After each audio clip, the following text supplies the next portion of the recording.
Namaste, welcome to Hind academy. இனி ஹிந்தி கற்கலாம் தமிழில். இன்றைக்கி நம்ம பார்க்க போகிற டாபிக் என்னென்னா, ஆல்ரெடி நம்ம எடுத்திருந்த இலக்கணம் பகுதி 1 கண்டினியூஷன் தான் நம்ம இன்றைக்கி பார்க்க போகிறோம். நீங்கள் அந்த எபிசோட் பார்க்கலன்னா அதனுடைய லிங்கை நான் டிஸ்கிரிப்ஷன் பாக்ஸில் கொடுக்குறேன், கண்டிப்பாக செக் பண்ணி பாருங்கள். இப்போ நம்ம இன்றைக்குள்ள போர்ஷனை ஸ்டார்ட் பண்ணலாம். வாங்க வீடியோக்குள்ளே போகலாம்.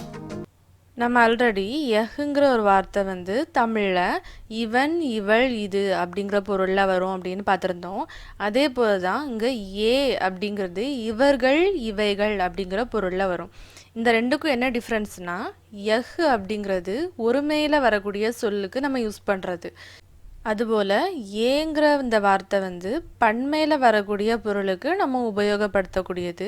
இப்போ நம்ம இதனுடைய தொடக்கம் வந்து ஏன்னு இருந்துச்சுன்னா இதனுடைய முடிவு எதில் முடிக்கணும் அப்படிங்கிறத நம்ம இப்போ பார்க்கலாம். இப்போ நம்ம பன்மையில் ஆரம்பிக்கக்கூடிய வார்த்தையை வந்து ஹைம் அப்படிங்கிற ஒரு வார்த்தை மூலமாக தான் முடிக்கணும். ஹைம் அப்படிங்கிறதுக்கு என்னென்ன பொருட்கள்னு பார்க்கலாம். இருக்கிறோம், இருக்கிறார்கள், இருக்கின்றன, இருக்கிறீர்கள் அப்படின்னு அர்த்தம். அதாவது ஒரு சென்டென்ஸை நம்ம முடிக்கிறோன்னா இந்த வார்த்தை மூலமாக தான் நம்ம முடிக்கிற மாதிரி இருக்கும். அதனால நம்ம பன்மையில் யூஸ் பண்ணக்கூடிய பன்மையில் ஸ்டார்ட் பண்ணக்கூடிய எல்லா வார்த்தைகளுமே மோஸ்ட்லி வந்து ஹைமில் தான் முடியும். அதாவது நார்மலாக நம்ம கிராமர் மூலமாக பார்க்கும்போது அது ஹைமில் தான் கண்டிப்பாக முடியும். இப்போ நம்ம இதனுடைய எடுத்துக்காட்டுகளை பார்க்கலாம். இப்போ நம்ம ஒவ்வொரு எடுத்துக்காட்டுகளாக பார்க்கலாம். ஃபஸ்ட் ஒன்று ரீட் பண்ணுறேன். ஏ கிதா பேம் ஹைம். அதாவது ஏ அப்படிங்கிறதுக்கு நம்ம என்னென்னு பார்த்தோம், இவைகள் அப்படிங்கிறது தான் பொருத்தமாக இருக்கும். ஸோ இவைகள். கிதா பேம்னு சொல்லும் போது கிதாப்னா நமக்கு புத்தகம். ஸோ கிதா பேம் அப்படின்னா புத்தகங்கள். புத்தகங்களுடைய பன்மையை வந்து கிதாபேம் அப்படின்னு சொல்லுவாங்க.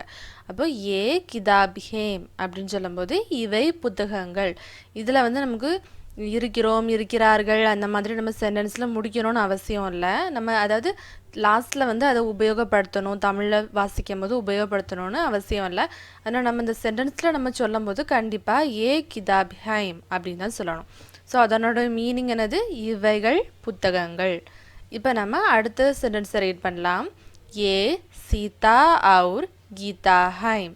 அப்போது ஏ இவர்கள், சீதா அதாவது ஒரு பெயர், பெண்பால் பெயர் சீதா, और கீதா ஹ. அப்போ கீதாங்கிறதும் ஒரு பெண்பால் பெயர், और அப்படிங்கிறதுக்கு மற்றும் அப்படிங்கிறது பொருள்.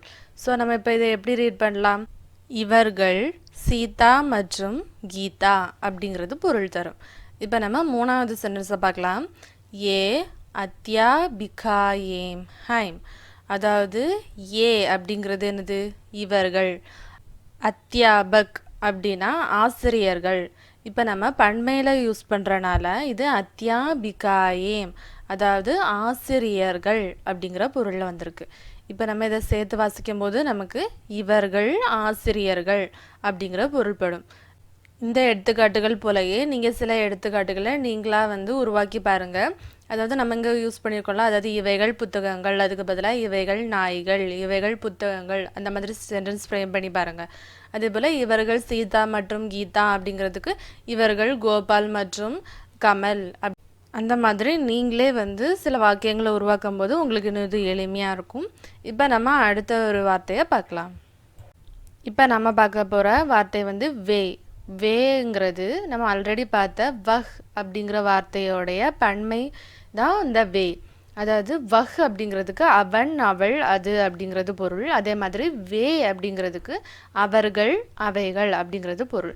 இதுவும் நம்ம வந்து ஏக்கு யூஸ் பண்ண மாதிரியே ஹைம் அப்படிங்கிற வார்த்தை மூலமாக தான் இதை முடிக்கணும். ஸோ வேன்னு ஆரம்பித்தா ஹைமில் நம்ம முடிக்க போகிறோம். இப்போ நம்ம இதனுடைய சில எடுத்துக்காட்டுகளை பார்க்கலாம். இப்போ நாம் முதல் எடுத்துக்காட்டுகளை பார்க்கலாம். வே லட்கே ஹைம். வே அப்படின்னா அவர்கள், லட்கே அப்படின்னா சிறுவர்கள். அதாவது லட்கா அப்படின்னா சிறுவர், லட்கே அப்படின்னா சிறுவர்கள். அப்போ வே லட்கே ஹைம். அப்போ நம்ம இதை தமிழில் எப்படி சொல்லலாம், அவர்கள் சிறுவர்கள். ஓகே. இப்போ நம்ம செகண்ட் சென்டென்ஸ் போகலாம். வே ராம் और ஷாம் ஹைம். நம்ம இதுக்கு முன்னாடி ஏங்கிறதுக்கு பெண்பால் வார்த்தைகளை யூஸ் பண்ணி, அதாவது பெண்பால் பெயர்களை யூஸ் பண்ணி நம்ம அந்த சென்டென்ஸை பார்த்தோம். இங்கே வந்து நான் ஆண்பால் பெயர்களை யூஸ் பண்ணியிருக்கிறேன். இப்போ பாருங்கள், வே அப்படின்னா அவர்கள், ராம் ஒரு பெயர், और அப்படிங்கிறதுக்கு மற்றும், ஷாம் அப்படிங்கிறது ஒரு ஆண்பால் பெயர் ஹைம். இப்போ நம்ம இதை சேர்த்து தமிழில் ரீட் பண்ணி பார்க்கலாம். அவர்கள் ராம் மற்றும் ஷியாம். ஷியாம்னு சொல்லலாம், ஷாம்னு சொல்லலாம். ஆனால் ஷாம்ங்கிறது நம்ம வடமொழி சொல்லி யூஸ் பண்ணுறனால சியாம் அப்படிங்கிறது தான் நமக்கு தமிழில் கரெக்டாக இருக்கும். ஸோ நம்ம திரும்ப ரீட் பண்ணி பார்க்கலாம். வே ராம் அவுர் ஷாம் ஹைம். அவர்கள் ராம் மற்றும் ஷியாம். இப்போ நம்ம கடைசி வாக்கியத்தை பார்க்கலாம். வே கவுன் ஹைம்.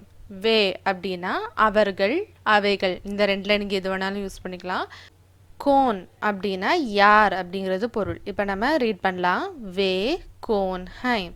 அப்போ நம்ம அவர்கள் யார் அப்படிங்கிற பொருளை வந்து இந்த சென்டென்ஸை ஃப்ரேம் பண்ணியிருக்கோம். இன்னொரு தடவை ரீட் பண்ணிக்கலாம். வே கோன் ஹைம். அவர்கள் யார், இல்லைன்னா நீங்கள் அவைகள் யார் அப்படின்னு கூட மீன் பண்ணிக்கலாம். நீங்கள் என்ன சிச்சுவேஷனில் எது சொல்கிறீங்களோ அதை பொறுத்து இதனுடைய மீனிங் வந்து நமக்கு எடுத்துக்கலாம். இப்போ நான் வந்து இதில் ஒரு காலம் கொடுத்துக்கிறேன். இது வந்து என்னதுன்னா, நம்ம இது வரைக்கும் பார்த்த அந்த வார்த்தைகள், அதாவது ஒருமை பன்மை அப்படிங்கிற வார்த்தைகளை நான் பிரித்து உங்களுக்கு தனித்தனியாக கொடுத்துக்கிறேன். அப்போ உங்களுக்கு ரீட் பண்ணும்போது இன்னும் ரொம்ப எளிமையாக இருக்கும். இப்போ நான் அதை ஒவ்வொன்றா ரீட் பண்ணி காமிக்கிறேன் பாருங்கள். அப்போ உங்களுக்கு அதனுடைய டிஃப்ரென்ஸ் வந்து நல்லாவே புரியும். இப்போ வஹ், ஒருமையில் வஹ் அப்படிங்கிறதுக்கு இவன், இவள், இது, இந்த அப்படிங்கிற மீனிங். அதே மாதிரி அதையே பன்மையில் சொல்கிறதுக்கு நம்ம வே அப்படிங்கிறத யூஸ் பண்ணுறோம். ஸோ அதுக்கு என்னென்ன மீனிங் வருது? இவைகள், இவர்கள். ஓகேயா? இப்போ நம்ம நெக்ஸ்ட்டு போகலாம். யஹ் அப்படிங்கிறதுக்கு அவன், அவள், அது, அந்த அப்படிங்கிறது பொருள். அதே ஒருமையில் உள்ள வார்த்தையை நம்ம பன்மையாக மாற்றும் போது ஏ அப்படிங்கிற வார்த்தையை யூஸ் பண்ணுறோம். ஸோ அதுக்கு என்ன மீனிங்? அவைகள், அவர்கள். இப்போ உங்களுக்கு யஹ், ஏ அப்படிங்கிற ரெண்டு வார்த்தையினுடைய வேறுபாடு என்னன்னு புரிஞ்சுக்கும். இப்போ நம்ம ஒருமையில் உள்ள வார்த்தையை முடிக்கும் போது என்ன ஒரு வார்த்தையை நம்ம யூஸ் பண்ணணும் அப்படிங்கிறத பார்க்கலாம். ஒருமையில் நம்ம வந்து வஹ், யஹ் மட்டும்தான் மோஸ்ட்லி நமக்கு ஒருமை. அப்புறமா ஒவ்வொரு பெயர், அதாவது நம்ம கோபால், சீதா அந்த மாதிரி ஒரு பெயரை தொடங்கி நம்ம சொல்கிற வார்த்தை வந்து ஒருமையில் வரும். அந்த மாதிரி ஒருமையில் வரக்கூடிய எல்லா வார்த்தைகளுக்குமே நம்ம ஹே அப்படிங்கிற ஒரு வார்த்தை மூலமாக தான் முடிக்கணும். ஸோ ஹே அப்படிங்கிறதுக்கு என்னெல்லாம் மீனிங் வருது? இருக்கிறான், இருக்கிறாள், இருக்கிறது அப்படிங்கிற 3 பொருள்கள் வந்து வருது. அதே போல் பன்மையில் நம்ம வே, ஏ அப்படிங்கிற ஒரு வார்த்தை தொடங்கும் போது, அதாவது பன்மையில் எந்த ஒரு வார்த்தை தொடங்கினாலுமே அதுக்கு உங்களுக்கு ஹைம் அப்படிங்கிற ஒரு வார்த்தை மூலமாக தான் முடிக்கணும்.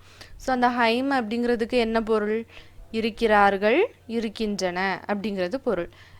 இப்போ உங்களுக்கு இந்த ஃபஸ்ட்டு பார்ட் கிராமர் வந்து நல்லா புரிஞ்சிருக்கும் அப்படின்னு நம்புகிறேன். உங்களுக்கு இதில் ஏதாவது சந்தேகம் இருந்ததுன்னா கண்டிப்பாக எனக்கு கமெண்ட் பாக்ஸில் தெரிவிச்சுக்கோங்க. நாம் இன்றைக்கி பார்த்த கிராமர் பார்ட்டை கண்டிப்பாக நீங்கள் ப்ராக்டிஸ் பண்ணி பாருங்கள். இது வந்து ரொம்பவே உங்களுக்கு யூஸ்ஃபுல்லாக இருக்கும். இந்த வீடியோ உங்களுக்கு பிடிச்சிருந்தனா லைக் பண்ணுங்கள், ஷேர் பண்ணுங்கள். மறக்காமல் ஹிண்ட் அகாடமி சேனலை சப்ஸ்கிரைப் பண்ணுங்கள். தன்யவாத்.